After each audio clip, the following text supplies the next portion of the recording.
Hello student, welcome to my YouTube channel the dynamic education coined.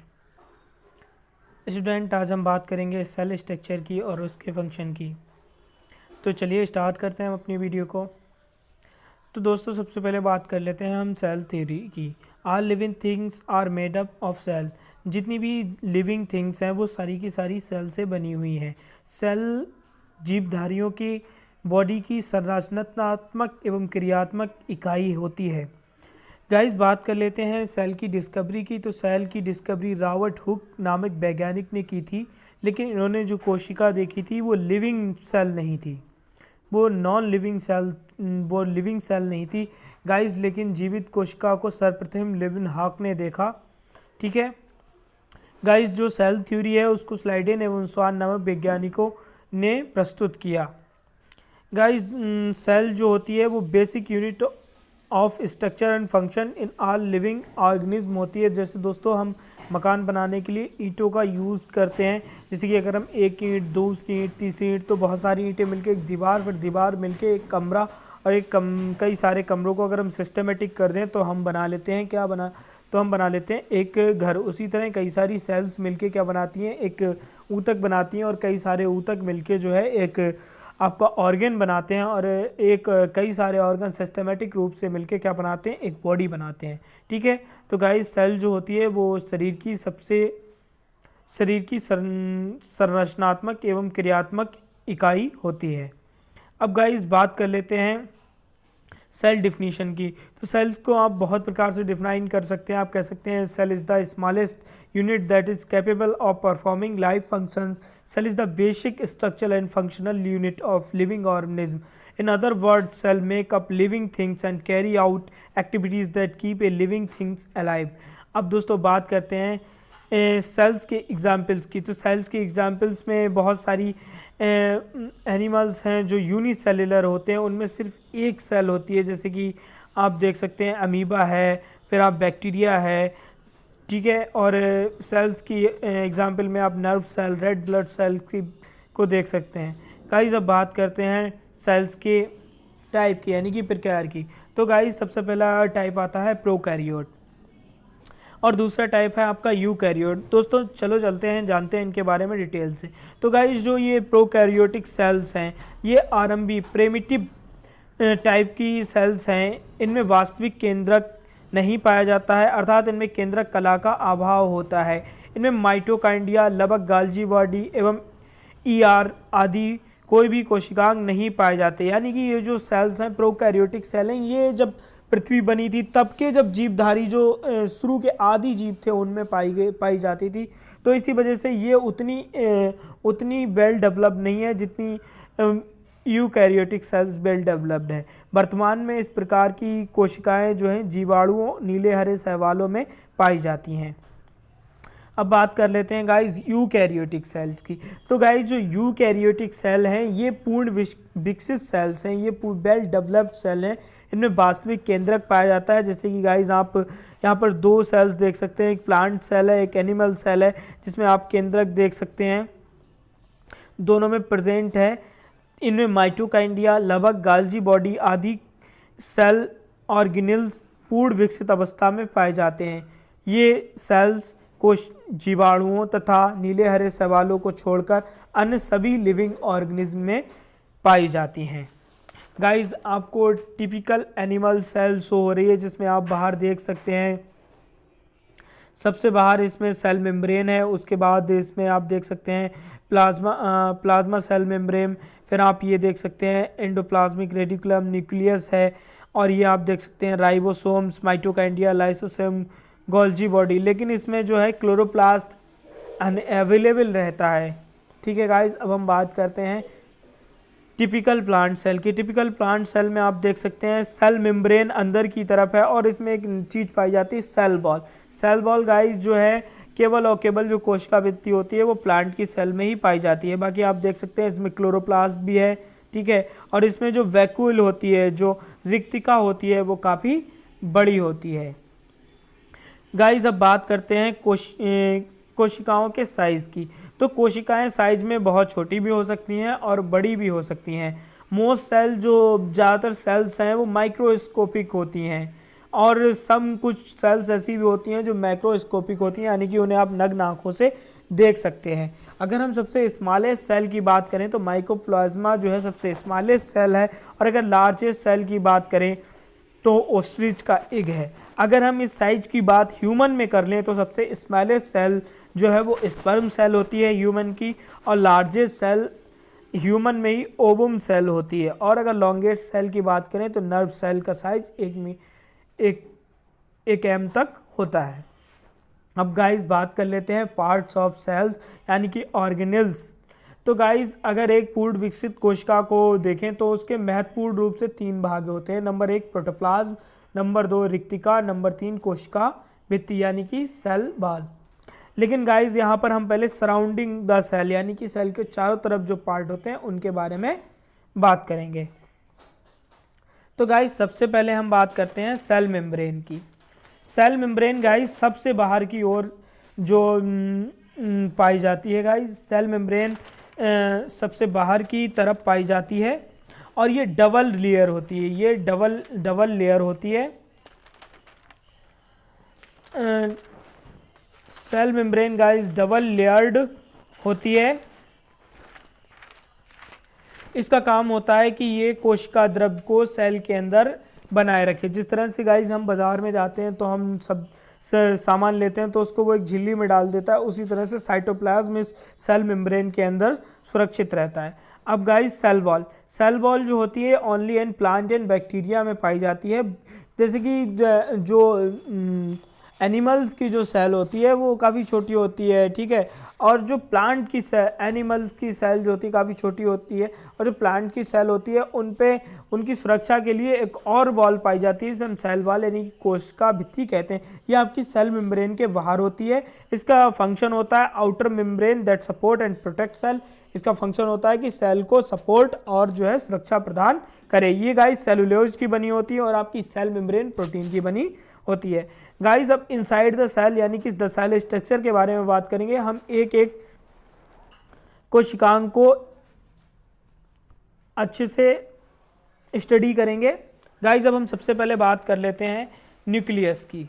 तो guys nucleus जो होता है ये सेल की ऑल एक्टिविटीज़ को डायरेक्ट करता है, यानी कि ऐसे समझ लीजिए जैसे कि न्यूक्लियस जो होता है सेल में, जैसे बॉडी में माइंड होता है उसी टाइप से सेल में न्यूक्लियस होता है। अगर हम न्यूक्लियस की खोज की बात करें तो रॉबर्ट ब्राउन नामक वैज्ञानिक ने केंद्रक की कोशिका द्रव में खोज की।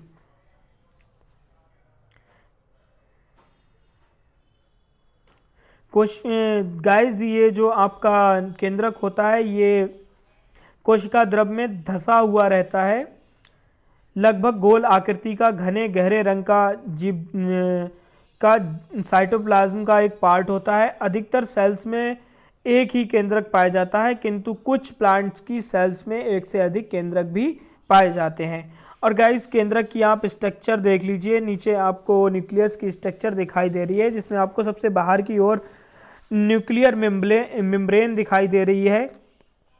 केंद्रक के अंदर जो द्रव भरा होता है उसके चारों ओर एक झिल्ली यानी कि एक कला होती है जिसे हम केंद्रक कला कहते हैं। ये डबल परतों की होती है, जिसे आप देख सकते हैं outer nuclear membrane and inner nuclear membrane. केंद्रक कला में जगह जगह पर सूक्ष्म छिद्र पाए जाते हैं जिन्हें आप देख सकते हैं, जिन्हें न्यूक्लियर पोर कॉम्प्लेक्स भी कहते हैं। इनके थ्रू क्या होता है गाइस, इनके थ्रू केंद्रक एवं कोशाद्रव में विभिन्न जो पदार्थ हैं उनका जो है ट्रांसपोर्टेशन इनके द्वारा होता है। अब गाइस न्यूक्लियर मेम्ब्रेन को आप जो है इस स्ट्रक्चर में देख सकते हैं कि ये जो होती है चारों तरफ से जो है न्यूक्लियस को घेरे रहती है। ये डबल लेयर होती है, एक आउटर लेयर होती है, एक इनर लेयर होती है, जिसमें और बीच बीच में पोर पाए जाते हैं, जिनसे क्या होता है कि कोशिका द्रव और केंद्रक द्रव के बीच जो है चीज़ों का आदान प्रदान होता रहे। अब गाइस न्यूक्लियस में दूसरी चीज़ होती है क्रोमोसोम्स। गाइस अगर हम न्यूक्लियस को देखें तो इंटरफेज यानी कि जब हमारी सेल्स जो है डिवीज़न करती हैं, आगे बताऊंगा मैं, तो एक केंद्रक में क्रोमेटिन धागे जाल सा बनाए हुए पाए जाते हैं। कोशिका जब सेल डिवीजन शुरू होने वाला होता है तो ये धागे एक दूसरे से अलग होकर छोटे छोटे टुकड़ों के रूप में स्पष्ट दिखाई देने लगते हैं। इन्हें हम क्या कहते हैं, क्रोमोसोम कहते हैं। ठीक है, इनकी औसत लंबाई 0.5 से 30 माइक्रोन होती है। वाल्डेयर ने केंद्रक में पाई जाने वाली इन धागे समान रचनाओं को गुणसूत्र का नाम दिया, यानी कि क्रोमोसोम्स नेम जो है वो वाल्डेयर ने दिया हुआ है। अब हम बात करते हैं न्यूक्लियोलस की।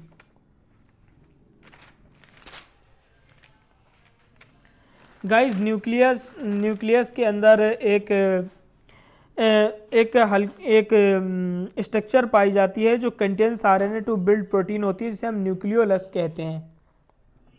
गाइस, अब हम बात कर लेते हैं साइटोप्लाज्म की। ये एक जेल लाइक मिक्सचर होता है, ठीक है, जो सराउंड सेल मेम्ब्रेन के द्वारा चारों तरफ से घिरा रहता है और इसमें ही सारे हेरिडिटी मटेरियल भी होते हैं। साइटोप्लाज्म केंद्रक के चारों ओर से घेरे रहता है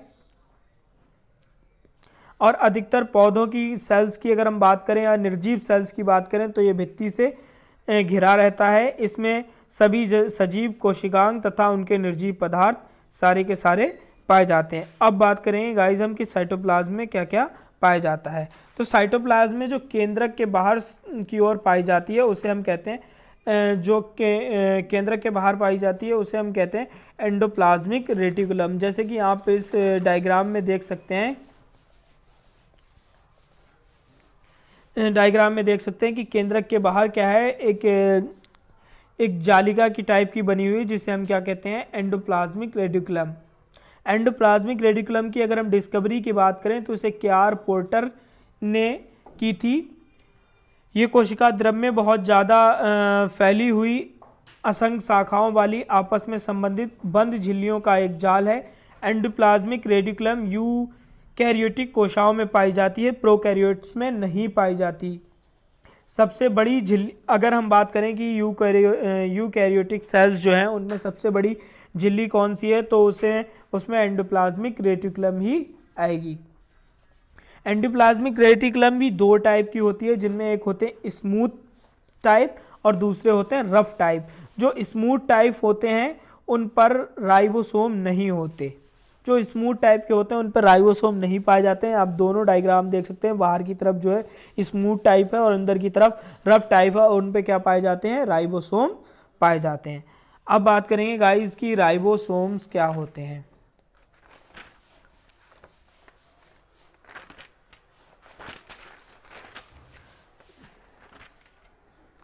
गाइस, राइबोसोम्स एक सेल में हजारों की संख्या में होते हैं। राइबोसोम्स की जो नंबर है वो एक सेल्स में हजारों की संख्या में होती है। ये प्रोटीन का निर्माण करते हैं। राइबोसोम्स गोल आकृति के होते हैं। इनका साइज लगभग 150 से 250 एंगस्ट्रॉम व्यास के कलाविहीन सूक्ष्म कण होते हैं, इसलिए इन्हें नग्न कोशिकांग भी कहा जाता है।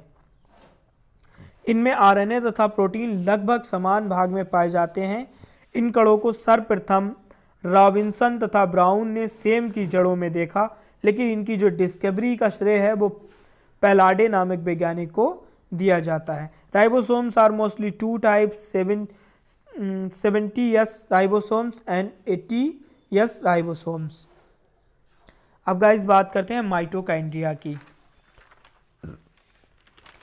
गाइस, माइटोकांड्रिया की बात कर लें तो माइटोकांड्रिया की जो डिस्कवरी है वो कोलिकर नामक वैज्ञानिक ने कीटों की रेखित पेशियों में की थी। सी वेजे ने सर्वप्रथम इसे माइटोकांड्रिया नेम दिया। गाइस, माइटोकांड्रिया जो होती है कोशिका द्रव में पड़ी हुई अंडाकार छड़ी समान या सूत्र समान सेल ऑर्गन है। इसे माइटोकांड्रिया या कांड्रियोसोम कहते हैं। जीवाणु तथा नीलहरित शैवाल को छोड़कर ये अन्य सभी पौधों तथा जंतुओं की जीवित कोशिकाओं में पाई जाती है। अगर इनकी लंबाई की बात करें तो इनकी लंबाई 3 से 5 मिली माइक्रोन तथा व्यास 0.5 से 1 मिली माइक्रोन होता है। माइटोकांड्रिया को अगर हम इलेक्ट्रॉन सूक्ष्मदर्शी में देखें तो इसके चारों ओर इकाई झिल्ली की दोहरी परत दिखाई देती है, जिसमें बाहर वाली परत को बाह्य कला तथा अंदर वाली परत को अंतःकला यानी कि इनर मेम्ब्रेन भी कहते हैं। किंतु अंतःकलम में जगह जगह उभार आप देख सकते हैं, उंगलियों के समान उभार बन जाते हैं, जिन्हें हम क्रिस्टी कहते हैं। क्रिस्टी में अनेक संख्या में सूक्ष्म कण पाए जाते हैं, जिन्हें हम ऑक्सीसोम कण या F1 कण कहते हैं। ये टेनिस के रॉकेट के आकार के होते हैं। अगर हम इनकी स्ट्रक्चर को देखना चाहें तो माइटोकॉन्ड्रिया का जो फंक्शन की बात कर लें तो माइटोकॉन्ड्रिया ऑक्सीश्वसन का स्थल है। यहाँ पर ग्लूकोज के ऑक्सीडेशन से एनर्जी उत्पन्न होती है, इसी वजह से हम माइटोकॉन्ड्रिया को सेल का पावर हाउस भी कहते हैं। अब गाइस बात करते हैं हम गोल्जी बॉडी की। गाइस गोल्जी बॉडी कोशिका द्रव्य का एक प्रमुख कोशिकांग है। इन्हें लाइकोन्ड्रिया भी कहा जाता है। गाइस ये प्लांट की सेल में इन्हें डिक्सियोसोम भी कहते हैं। इनकी खोज कैमियो गाल्जी नामक साइंटिस्ट ने की थी, जिसकी वजह से इनको हम गाल्जी बॉडी भी कहते हैं। वैज्ञानिकों ने बताया है कि जीवाणुओं तथा नीले हरे शैवालों में ये नहीं पाए जाते। अगर हम इसकी स्ट्रक्चर की बात करें तो गाल्जी बॉडी विभिन्न प्रकार की चपटी तथा कुछ मुड़ी हुई थैलियों का एक समूह होता है, और जो प्रायः ईआर तथा जीवद्रव्य यानी कि कला के बीच फैली रहती है। इनके प्रत्येक समूह में 4 से 10 तक थैलियां होती हैं। प्रत्येक चपटी थैली किनारे पर कुछ मुड़ी हुई होती है, जिस कारण प्याले जैसी आकृति बना लेती हैं। इस चपटी थैली को उत्तल सतह को सिस फोर्स तथा अवतल सतह को हम ट्रांसफोर्स कहते हैं। अगर हम फंक्शंस की बात करें तो गाल्जी बॉडी में विभिन्न पदार्थों जैसे पॉलीसेक्राइड्स, स्लाइम्स, म्यूस तथा प्रोटीन आदि एकत्रित रहते हैं। गाल्जी बॉडी द्वारा इन पदार्थों को कोशिका की सतह पर स्रावित किया जाता है। दूसरा फंक्शन गाइस इसका होता है सेल डिवीजन के टाइम गाल्जी बॉडी कोशिका प्लेट बनाने में महत्वपूर्ण भूमिका निभाते हैं। दोस्तों गाल्जी बॉडी को हम कोशिका की ट्रैफिक पुलिस भी कहते हैं, क्योंकि ये विभिन्न पदार्थों को रूपांतरित करके उनकी छटनी करके विभिन्न प्रकार की थैलियों में बंद करते हैं। फिर ये थैलियाँ अपने स्थानों पर चली जाती हैं। गाइज आगे हम बात करते हैं लाइसोसोम की। गाइज आप लाइसोसोम की स्ट्रक्चर देख सकते हैं, जिसमें आप देख सकते हैं कि ये इनके बाहर एक मेम्ब्रेन पाई जाती है और अंदर इनमें एंजाइम होते हैं, और बाहर की ओर इनमें छोटे छोटे उभार होते हैं, जिन्हें हम ट्रांसपोर्ट प्रोटीन भी कहते हैं। Guys digestive plant for proteins, fat and carbohydrate,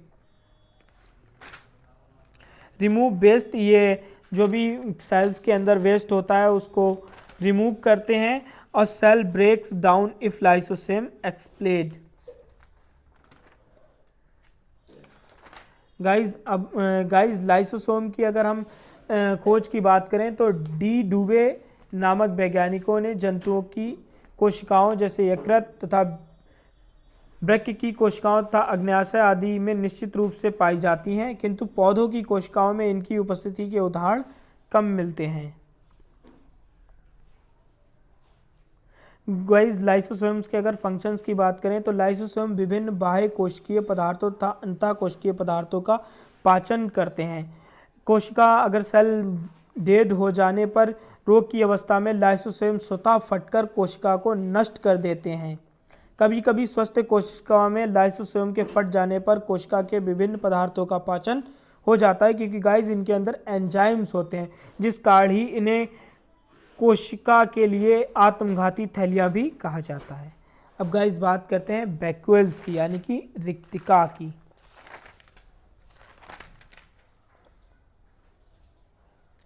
guys ये जो रिक्तिका होती है, ये अगर हम एनिमल सेल्स की बात करें तो उनमें रिक्तिका काफ़ी छोटी छोटी पाई जाती हैं, लेकिन अगर हम बात करें आपके लिए प्लांट सेल्स की तो उनमें रिक्तिका का स्ट्रक्चर यानी वैक्यूल का स्ट्रक्चर काफ़ी बड़ा होता है। ये प्लांट्स को उनकी शेप मेंटेन करने में हेल्प करती हैं, और ये ज़्यादा मात्रा में प्लांट्स में ही पाई जाती हैं। गाइस अब हम बात करते हैं क्लोरोप्लास्ट की। तो गाइस क्लोरोप्लास्ट जो होता है ये कोशिका का एक महत्वपूर्ण अंग है, लेकिन guys chloroplast only in plant cells में ही अवेलेबल होता है। गाइस अगर हम क्लोरोप्लास्ट की बात करें तो क्लोरोप्लास्ट का जो कलर होता है वो ग्रीन होता है। इसी कार्ड जो ग्रीन कलर होता है वो क्लोरोफिल की कार्ड होता है। इसी कार्ड जो प्लांट्स की लीफ होती हैं वो उनका कलर ग्रीन होता है। गाइस क्लोरोप्लास्ट का फंक्शन होता है कि फोटोसिंथेसिस के ज़रिए प्लांट्स के लिए फूड बनाएं। गाइस अगर हम क्लोरोप्लास्ट की इंटरनल स्ट्रक्चर देखें तो हम देखेंगे कि क्लोरोप्लास्ट की अगर हम एक्सटर्नल स्ट्रक्चर की बात करें तो इनकी शेप किसी भी कई प्रकार की हो सकती है। ये एक शेप, स्टार शेप तथा कप शेप आदि शेप्स के हो सकते हैं। बहुत से शैवालों की कोशिकाओं में ओनली क्लोरोप्लास्ट ही होता है, किंतु विकसित पौधों की कोशिकाओं में 20 से 50 क्लोरोप्लास्ट हो सकते हैं। ये 5 से 20 मिली माइक्रोन लंबे तथा 2 से 4 मिली माइक्रोन चौड़े होते हैं। अगर हम इलेक्ट्रॉन सूक्ष्मदर्शी द्वारा इनकी काट देखते हैं तो इनके चारों ओर हमें एक झिल्ली की 2 परतें दिखाई देती हैं जो लाइपोप्रोटीन की बनी होती हैं। प्रत्येक झिल्ली 50 एंगस्ट्रॉन मोटी तथा इन झिल्लियों के अंदर की ओर प्रोटीन का बना हुआ एक तरल पदार्थ होता है जिसे हम स्ट्रोमा कहते हैं। इन स्ट्रोमा में अनेक एंजाइम, राइबोसोम तथा कुछ ऑस्मियोफिलिक बूंदें पाई जाती हैं। स्ट्रोमा में अनेक कलाएं होती हैं जो एक दूसरे के ऊपर समांतर लंबाई में फैली रहती हैं, जिन्हें हम लैमेली कहते हैं। प्रत्येक लैमेली 2 अंतर पर गोल तथा चपटी लैमेलियाँ 10 से 100 तक एक के ऊपर इकट्ठी होती रहती हैं, जिससे सिक्कों के समान ढेर बनता रहता है, जिसे आप पिक में देख सकते हैं। सिक्कों के समान बने हुए एक बड़े से ढेर को हम ग्रेनम कहते हैं। ठीक है गाइस, तो ये जो क्लोरोप्लास्ट है इसका फंक्शन होता है कि जो प्रकाश की उपस्थिति में कार्बोहाइड्रेट का निर्माण करे तथा समस्त जीवधारी जिसे हम भोजन के रूप में प्रयुक्त करते हैं। गाइस आज की हमारी वीडियो में बस इतना ही। गाइस हमारी वीडियो देखने के लिए बहुत बहुत शुक्रिया। गाइस अगर आपको हमारी नॉलेज पसंद आई हो और आप चाहते हैं अगर हम ऐसी वीडियो बनाते रहें तो guys please subscribe our YouTube channel the dynamic education point. और गाइस अपने दोस्तों के साथ भी शेयर कीजिए ताकि उन्हें भी इसका लाभ मिल सके। गाइस बेल आइकन को भी प्रेस करें ताकि आपको हमारा नोटिफिकेशन टाइम से मिल सके। थैंक यू गाइस, अपना ख्याल रखिए।